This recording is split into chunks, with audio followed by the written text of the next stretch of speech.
Bye.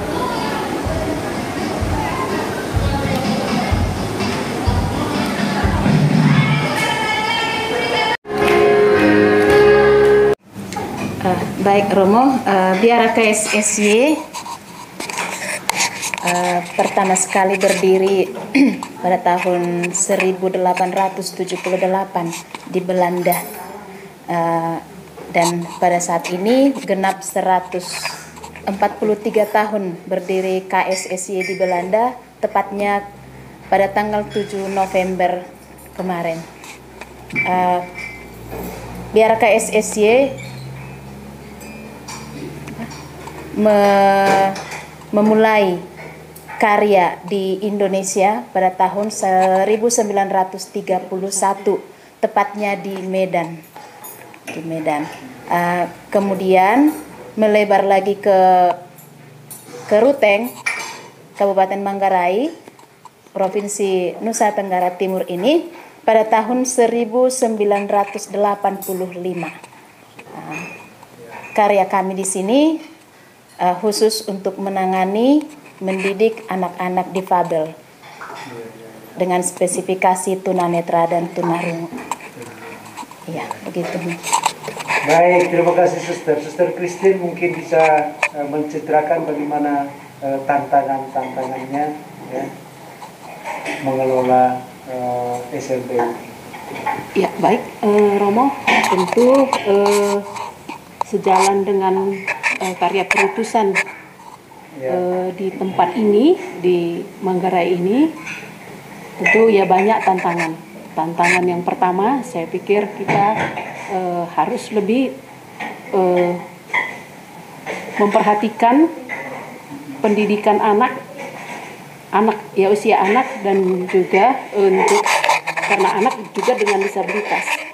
Anak dengan disabilitas, hal ini tentu tidak gampang, karena anak dengan disabilitas kita harus berjuang untuk hak mereka, hak untuk pendidikan, hak untuk kesejahteraan, hak untuk mendapat pekerjaan, hak untuk berbicara, hak untuk memiliki teman. Nah, ini satu tantangan yang menurut kami cukup kami berjuang, di mana ketika kita memperjuangkan ini tentu banyak hal yang dibutuhkan.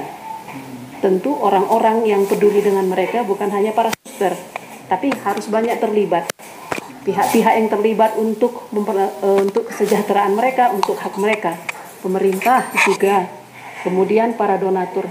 Nah, ini harus bekerja sama. Untuk menjalin kerjasama tentu hal yang sulit ya, membutuhkan materi yang cukup banyak, dan juga pemikiran dan lain-lain. Di samping itu juga untuk kami para suster, selain dari menyuarakan hak mereka, ketika mereka sudah tumbuh, dewasa, berkembang, kami juga akan mendampingi mereka untuk bagaimana mereka memiliki pekerjaan yang layak. Kendati di dalam karya murni ini kami sudah memulai untuk kemandirian, tetapi karena dengan disabilitas tidak semua orang bisa mengerti dengan mereka, jadi kami memperjuangkan ini baik itu di pemerintah maupun di lembaga-lembaga swasta yang lain, supaya bagaimana mereka memiliki tempat yang layak untuk bekerja sama sebagaimana biasanya orang yang lain.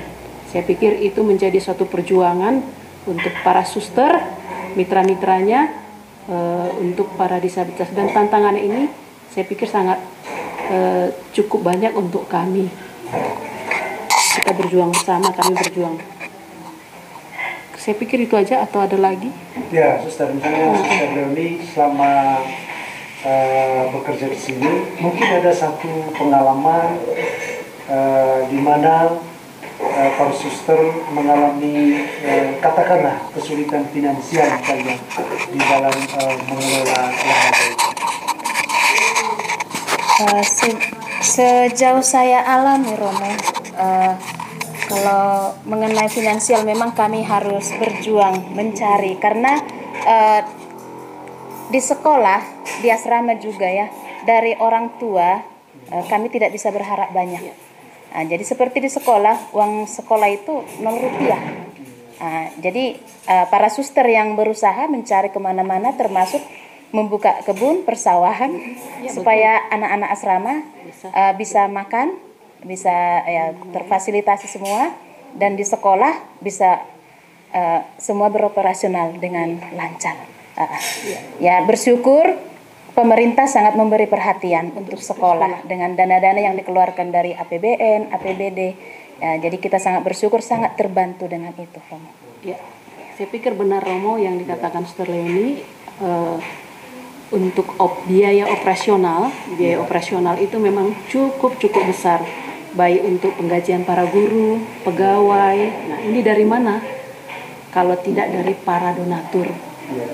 Ya, kami meyakini, apalagi tahun inilah tahun Santo Yosef ya, kita meyakini bahwa penyelenggaraan ilahi akan terjadi selalu di karya kami. Dimana sampai sekarang sih masih tetap berjalan toh sebagaimana biasa, nggak berlebihan juga tapi berkekurangan juga tidak, artinya kita masih cukup diberikan oleh Tuhan untuk itu, Romo. Selalu ada pertolongan Tuhan. Iya, Romo, betul, Pak. Ya, kita memang harus lebih banyak berdoa untuk para donatur dan pemerhati yang lainnya yang memberikannya, sebagian dari dananya, uangnya, atau juga pemikirannya. Saya pikir banyak hal yang kita mendapat bantuan dari semua pemerhati kita. Lalu yang ditangani di sini ada berapa orang, Suster? Dari yang kecil sampai yang dewasa. 90 anak sekarang yang bersama dengan artinya di panti. Tetapi kalau misalnya di sekolah 100. Oh ya. Iya. Ya, dari tingkat SD sampai SMA. Kalau di Netra, di SLBA sampai SD, Romo. SMP inklusi. SMP Negeri 2 dan SMA. Kalau SLBB dia dari TK sampai dengan SMA. Baik, Suster, terima kasih. Semoga siapa saja yang menyaksikan tayangan ini ya bisa terketuk hatinya untuk bisa turut ya memperhatikan ya, dan bila perlu ya membantu ya secara finansial, karena bagaimanapun karya ini adalah karya sosial. Saya secara pribadi juga saya sangat mengagumi ya bagaimana anak-anak dengan keadaan seperti itu ya tunanetra ya kok bisa berkembang, misalnya menjadi seorang pemusik yang handal, lalu penyanyi yang baik, lalu kemudian juga bisa menjadi menjahit dan sebagainya. Saya kira ini bertukang, Romo, bertukang. Jadi benar-benar pembentukan manusia suatu tugas yang mulia, dan semoga karya para suster di sini ya tetap diberkati Tuhan ya, sehingga lebih banyak anak-anak khususnya yang mengalami kekurangan seperti itu ya bisa terbantu. Baik, terima kasih Suster. Terima kasih Romo. Salam.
Dadah.